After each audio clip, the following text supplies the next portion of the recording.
Banished from Earth, Classic Game Room broadcasts from the intergalactic space arcade on its never-ending mission to review everything.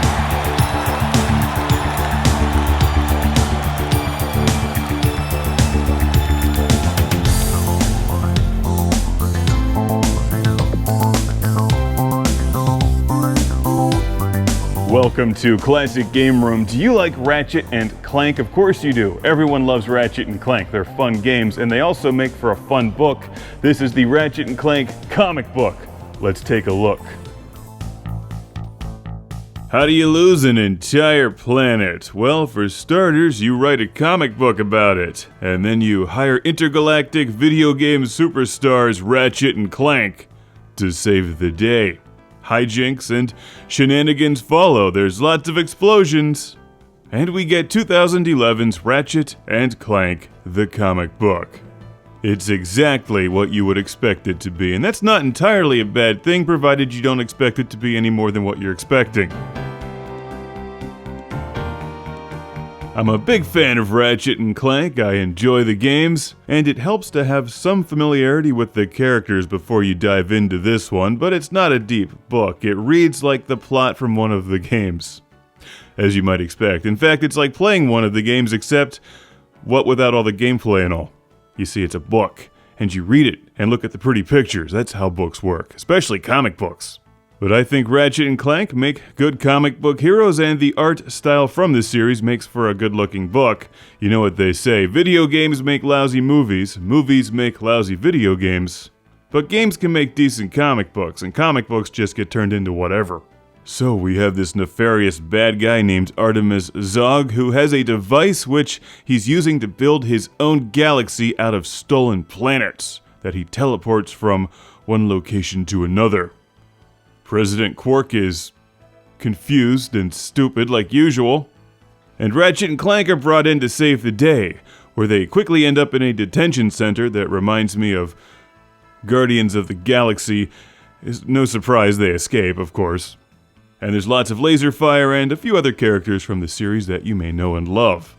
It's funny but not hilarious. However, the artwork is great.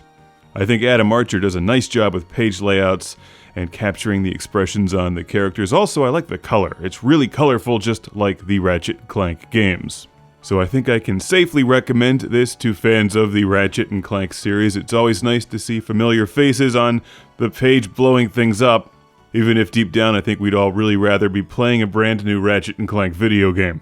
This is published by DC Comics, and it must have originally been a miniseries. This is the compilation volume, which was sent to the show by Felicity from Worcestershire, England. So thank you once again, Felicity, for this fun book with two of my favorite video game heroes, Ratchet and Clank.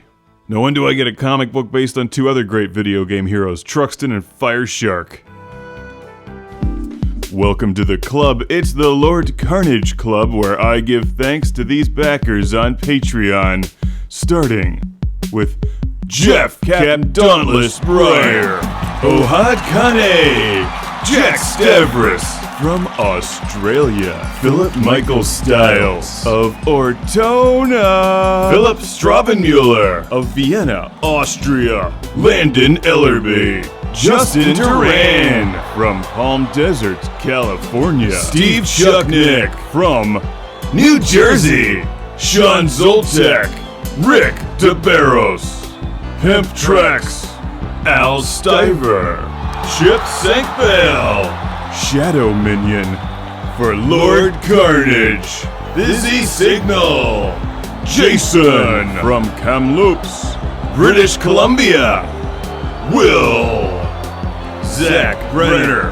Sérgio, Matheus Hergert, Jim Moriarty, Rob from Palmerston North, New Zealand, Kishoruken, Soft, Otaku. See you next time on Classic Game Room, Mark 3.